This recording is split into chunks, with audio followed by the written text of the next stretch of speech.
Assalamu alaikum wa rahmatullahi wa barakatuh. Okay, students, today our topic is on concurrent forces, non-concurrent forces, coplanar, non-coplanar forces, parallel, non-parallel forces, like, unlike parallel forces, and then we will discuss about resultant of two like parallel forces and resultant of two unlike parallel forces. ठीक है जी। तो PH 212 second year mechanical chapter number 4 हम पढ़ रहे हैं। तो जिसमें सबसे पहले डेफिनेशंस हमारे पास ये हैं। ठीक है जी। तो इनके बारे में थोड़ा सा मैं आपको डिस्कस कर देता हूँ कि ये क्या होती हैं। देखें, सबसे पहले देखें कंकरेंट और नॉन कंकरेंट फोर्सेस क्या होती हैं। कंकरेंट का उर्दू में जो मतलब है वो है हम नुक्ता, ऐसी फोर्सेस जो एक ही नुक्ते पर हों। ठीक है जी।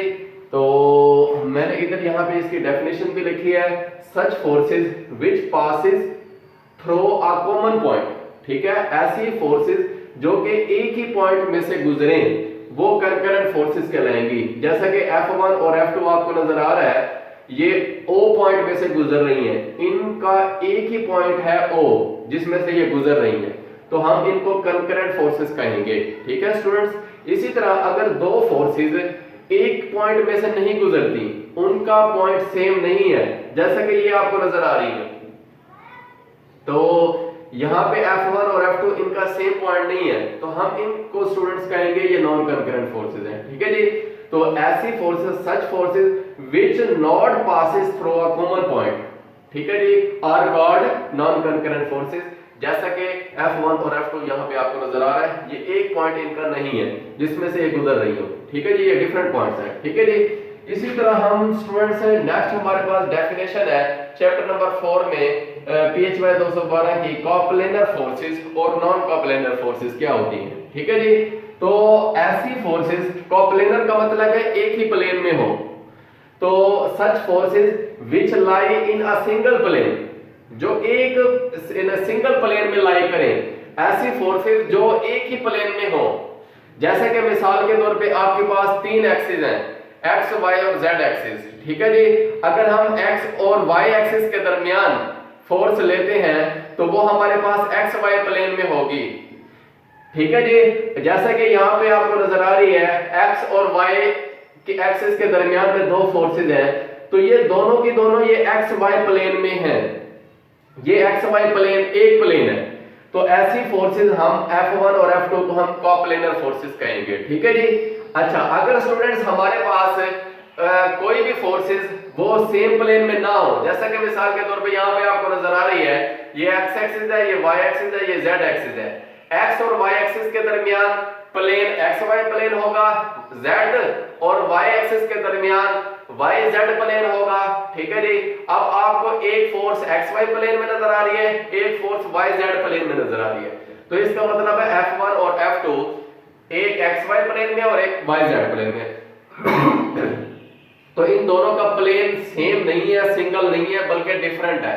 तो हम सच फोर्सेस, हम कहेंगे such forces which not lie in a single plane are called non coplanar forces. ठीक है जी। इसकी मिसाल स्टूडेंट्स आपको नजर आ रही है, F1 और F2। ठीक है जी।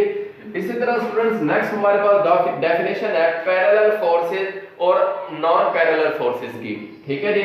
तो पैरेलल फोर्सेस ऐसी फोर्सेस होती हैं जो कि एक ही सेम लाइन में हो, सेम लाइन में हो, या वो एक्स लाइन में हो, एक्स एक्सिस की लाइन में हो, या वाई एक्सिस की लाइन में हो। अब जैसा कि नजर आ रहा है आपको, ये एक्स एक्सिस की लाइन में है F1 और F2, और यहाँ पे भी F1 और F2 एक्स एक्सिस की लाइन में है, तो इसका मतलब है कि अगर सेम लाइन है तो हम पैरेलल फोर्सेस कहेंगे, such forces which lie in same line. अगर सेम लाइन है तो हम क्या कहेंगे, पैरेलल फोर्सेस। ठीक है जी। अगर हमारे पास लाइन सेम नहीं है, जैसा कि यहाँ पे आपको नजर आ रहा है, ये एक्स एक्सिस में है और ये वाई एक्सिस में है, तो F1 एक्स एक्सिस है, F2 वाई एक्सिस में, तो ये स्टूडेंट्स हमारे पास such forces which not lie in same line are called non parallel forces. ठीक है जी। तो ये आपको नॉन पैरेलल फोर्सेस की डेफिनेशन और एग्जांपल नजर आ गई है। ठीक है जी। इसी तरह हमारे पास नेक्स्ट डेफिनेशन है स्टूडेंट्स लाइक पैरेलल फोर्सेस और अनलाइक पैरेलल फोर्सेस। ठीक है जी। तो पैरेलल का मतलब है सेम लाइन और लाइक और अनलाइक का मतलब क्या है? देखिए, अगर हमारे पास लाइन भी सेम हो और डायरेक्शन भी सेम हो तो फिर वो लाइक पैरेलल कहलाएगी। जैसा कि यहाँ पे आपको नजर आ रहा है, F1 और F2 दोनों की लाइन भी सेम है और डायरेक्शन भी सेम है। Such parallel forces which lie in the same direction, जिनकी स्टूडेंट्स डायरेक्शन सेम हो तो हम कहेंगे ये पैरेलल फोर्सेस भी हैं और लाइक भी हैं। अगर ये पैरेलल फोर्सेस हो और इनकी डायरेक्शन अपोजिट हो तो फिर हम कहेंगे कि ये नॉन अनलाइक पैरेलल फोर्सेस हैं। ठीक है जी, ये हमारे पास अनलाइक पैरेलल फोर्सेस होंगी। Such parallel forces which lie in the opposite direction, जैसे कि F1 और F2, तो हम इसको कहेंगे अनलाइक पैरेलल फोर्सेस। ठीक है स्टूडेंट्स, अब देखें लाइक और अनलाइक के लिए हमने रिजल्टेंट निकालना है।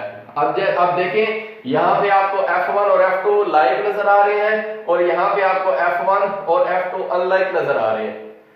सेम लाइन है लेकिन डायरेक्शन अपोजिट है, यहाँ पे सेम लाइन है, डायरेक्शन भी सेम है। तो यहाँ पे अगर डायरेक्शन सेम हो तो इनका रिजल्टेंट कैसे निकालते हैं? आप रिजल्टेंट की मैग्नीट्यूड उन दोनों को जमा करके निकालेंगे, जबकि अनलाइक में हमारे पास डायरेक्शन की मैग्नीट्यूड जो है वो हम माइनस करके निकालते हैं। ठीक है जी, तो बड़ी फोर्स में से हम छोटी फोर्स को माइनस कर देंगे तो हमारे पास मैग्नीट्यूड आएगी।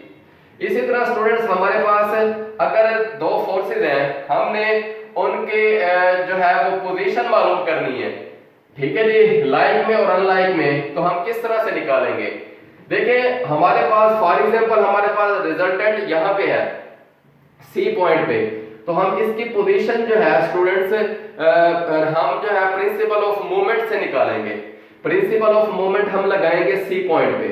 अगर हम सी पॉइंट पे प्रिंसिपल ऑफ मूवमेंट लगाएं तो F1 मल्टीप्लाई बाय AC आएगा और इधर से हमारे पास F2 मल्टीप्लाई बाय BC आएगा। तो हम इन दोनों को डिवाइड करेंगे तो हमारे पास F1 और F2 BC और AC आ जाएगा। इससे हम पोजीशन निकाल सकते हैं।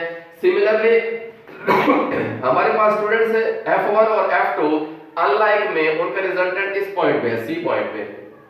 तो इसका स्टूडेंट्स हमारे पास जो है वो पोजीशन हमारे पास निकल सकती है। हम उसी तरह से हम सी पॉइंट पे प्रिंसिपल ऑफ मोमेंट अप्लाई करेंगे और F1 को उसके डिस्टेंस से मल्टीप्लाई कर देंगे AC से, और F2 को भी उसके डिस्टेंस से BC से मल्टीप्लाई कर देंगे।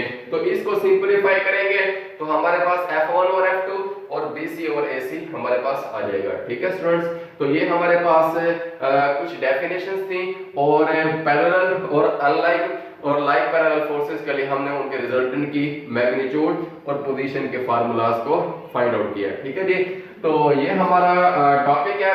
तो इसके अलावा हम स्टूडेंट्स जो है चैप्टर नंबर 4 में कुछ और डेफिनेशंस हैं वो डिस्कस करेंगे, तो वो मैं आपको बता देता हूँ। चैप्टर नंबर 4 में कुछ डेफिनेशंस हैं जो कि आप पहले भी पढ़ चुके होंगे फर्स्ट ईयर में।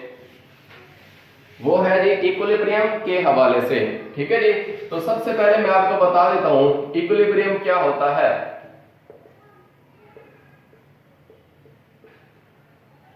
अच्छा स्टूडेंट्स, इक्विलिब्रियम जो है किसी भी बॉडी का इक्विलिब्रियम क्या होता है? अगर बॉडी, दो चीजें हैं, अगर बॉडी रेस्ट में हो या बॉडी यूनिफॉर्म वेलोसिटी के साथ हो। दो कंडीशंस हैं इक्विलिब्रियम की। अगर बॉडी रेस्ट में हो पहली कंडीशन, या दूसरी कंडीशन है कि बॉडी यूनिफॉर्म वेलोसिटी के साथ मूव करेगी। बॉडी यूनिफॉर्म वेलोसिटी के साथ स्टूडेंट्स मूव करे, तो दो कंडीशंस हैं इक्विलिब्रियम की, या तो बॉडी रेस्ट में हो या यूनिफॉर्म वेलोसिटी के साथ मूव करे, तो इसको हम इक्विलिब्रियम कहते हैं।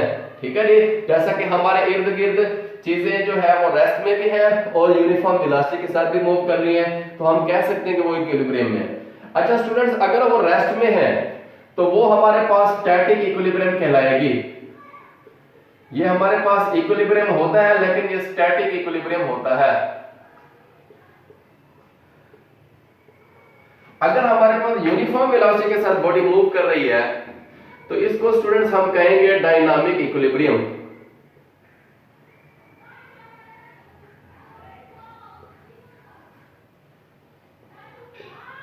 ठीक है स्टूडेंट्स, तो ये हमारे पास स्टैटिक और डायनामिक इक्विलिब्रियम के हवाले से डेफिनेशन है, ठीक है जी। इसी तरह हमारे पास इक्विलिब्रियम की कंडीशंस जो है वो क्या होती हैं। देखें हमारे पास इक्विलिब्रियम की दो कंडीशन है, या तो हमारे पास फर्स्ट कंडीशन ये होती है, फर्स्ट कंडीशन इक्विलिब्रियम की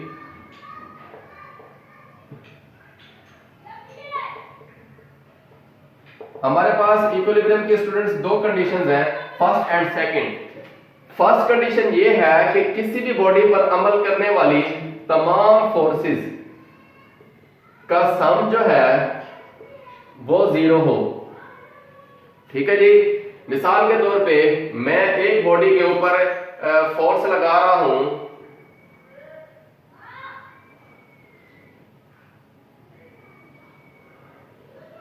राइट साइड पे P, और एक और स्टूडेंट जो है वो कोई और बंदा जो है वो फोर्स लगा रहा है लेफ्ट साइड पे, उसका नाम है जी R। अगर P और R आपस में बराबर हैं, P फोर्स भी 5 न्यूटन की हो और R फोर्स भी 5 न्यूटन की हो, तो इसका मतलब है कि ये दोनों फोर्सेस का सम जो है वो जीरो के बराबर आएगा और बॉडी जो है वो मूव नहीं करेगी, ठीक है जी। तो इस कंडीशन का मतलब ये है, ठीक है जी। तो ये आपके पास आ जाएगा कि P और R का जो सम है वो जीरो है, ठीक है जी। तो इसके ऊपर सिर्फ दो फोर्सेस लग रही हैं। इसी तरह students second condition of equilibrium का मतलब ये है कि एक बॉडी पर अमल करने वाले तमाम टास्क का मजमुआ वो जीरो आ जाए। जैसे कि मिसाल के तौर पे मैं एक दरवाजे को वो मैं ओपन कर रहा हूं और एक और स्टूडेंट जो है वो उसको क्लोज कर रहा है। एक दरवाजे को मैं ओपन कर रहा हूं और दूसरा एक और स्टूडेंट है और लड़का है वो उसको क्लोज कर रहा है। अगर टार्क 1 मैं अप्लाई कर रहा हूं वो मैं 5 न्यूटन जो है ना वो मीटर का अप्लाई कर रहा हूं, ठीक है जी। और टार्क 2 जो है वो भी 5 न्यूटन मीटर है, तो ये दोनों बराबर होंगे, तो इसका मतलब है इन दोनों का सम भी जीरो के बराबर होगा। तो इन दोनों टार्क की वजह से भी दरवाजा रेस्ट में होगा, ना वो ओपन होगा ना वो क्लोज होगा। तो सेकंड कंडीशन ऑफ इक्विलिब्रियम का मतलब ये है कि किसी बॉडी के ऊपर अमल करने वाले तमाम टार्क्स, चाहे वो 2 हो चाहे वो 3 हो 4 हो, सबका मजमुआ जीरो आ जाए तो वो टार्क वो बॉडी जो है टार्क की वजह से इक्विलिब्रियम में होगी। और अगर किसी बॉडी के ऊपर अमल करने वाली फोर्सेस चाहे वो 2 हो 3 हो 4 हो, उनका मजमुआ जीरो आ जाए तो वो बॉडी भी इक्विलिब्रियम में होगी। ये फर्स्ट कंडीशन ऑफ इक्विलिब्रियम है, ठीक है स्टूडेंट्स। तो ये आपके पास first and second conditions of equilibrium के हवाले से टॉपिक है, ठीक है जी।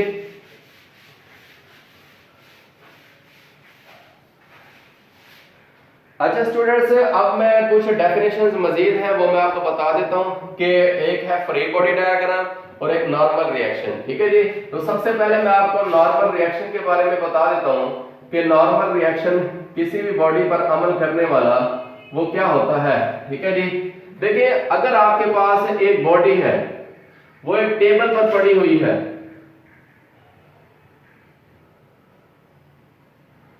और इस बॉडी का वेट वो आपको पता है कि नीचे की तरफ एक्ट करेगा और इस बॉडी के ऊपर एक और फोर्स भी लगेगी जो कि ये टेबल लगाएगी, उसको हम नॉर्मल रिएक्शन कहते हैं, ठीक है स्टूडेंट्स। तो ये आपके पास नॉर्मल रिएक्शन Rn यहां पे होगा, यहां पे जो नॉर्मल रिएक्शन है वो क्या है स्टूडेंट्स Rn, ठीक है जी। इसी तरह फ्री बॉडी डायग्राम एक और डेफिनेशन है वो भी मैं आपको बता देता हूं। फ्री बॉडी डायग्राम क्या होती है। देखिए स्टूडेंट्स हमारे पास ये बॉडी टेबल के ऊपर पड़ी हुई है, इसका वेट नीचे की तरफ और नॉर्मल रिएक्शन ऊपर की तरफ है। फॉर एग्जांपल मैं इसके ऊपर एक और फोर्स लगाता हूं P की फोर्स राइट साइड पे और इसकी फ्रिक्शन की फोर्स जो है वो लेफ्ट साइड पे होगी, जो कि आपके पास मैं फॉर एग्जांपल रिप्रेजेंट करता हूं F से, ठीक है जी। तो आप जानते हैं कि ये पूरी बॉडी के ऊपर अमल करने वाली फोर्सेस हैं और इनकी डायरेक्शन भी आप जानते हैं कि किस किस तरफ है। तो इस डायग्राम को फ्री बॉडी डायग्राम कहेंगे। ये ऐसी डायग्राम होती है जो किसी बॉडी पर अमल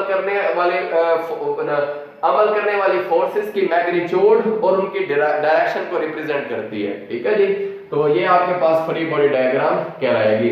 अगर मिसाल के तौर पे इस फ्री बॉडी डायग्राम का नाम 6.1 है तो मैं कहूंगा कि 6.1 is the free body diagram of this diagram. ठीक है जी, तो ये आपके पास जो है कुछ डेफिनेशंस थी हमने पढ़ी चैप्टर नंबर 4 में। Concurrent non concurrent forces, coplanar non coplanar, parallel non parallel, और इसी तरह हमने स्टूडेंट्स लाइक और अनलाइक पैरेलल फोर्सेस पढ़ी। इसी तरह हमने उनकी रिजल्टेंट्स फाइंड आउट किए और इक्विलिब्रियम की डेफिनेशन हमने पढ़ी और उनकी कंडीशंस पढ़ी हैं। और इसी तरह हमने लास्ट में स्टूडेंट्स नॉर्मल रिएक्शन और फ्री बॉडी डायग्राम, ये भी डेफिनेशन है चैप्टर नंबर 4 में, तो ये आपने जो है पढ़ी है। इंशाल्लाह नेक्स्ट लेक्चर में हम कुछ और टॉपिक लेके आएंगे आपके सामने, तो अपना ख्याल रखिएगा। अल्लाह हाफिज, अल्लाह ने रहमान।